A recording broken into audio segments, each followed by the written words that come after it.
Welcome to the Salmon Runs YouTube. Enjoy the video. You start by confirming you meet the Slayer prerequisites, the required Slayer level and completion of the previous boss quest.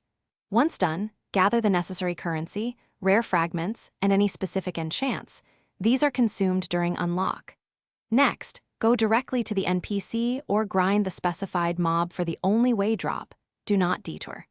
Immediately check your inventory and bank so you can use the item the moment it appears, saving time and avoiding delays.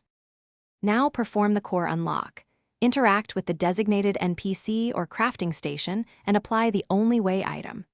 Make sure you read prompts carefully, confirm the coin and material costs, and choose any optional upgrade paths. While the system processes, continue the required mini-quests or complete the specified kills without leaving the area so progress registers. If an intermediate confirmation or combat wave appears, finish it fully. The unlock often finish by equipping or enabling Auto Slayer in your gear or ability menu, then immediately test it during a Slayer run to confirm behavior. If it functions, you're done. If not, try the key troubleshooting step. Relog into the server to refresh permissions and server-side flags. Make sure the only way item was consumed and no duplicate copies remain.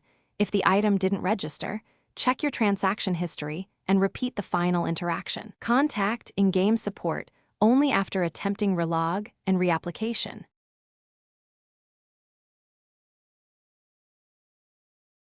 Thanks for watching. Consider subscribing if we helped you.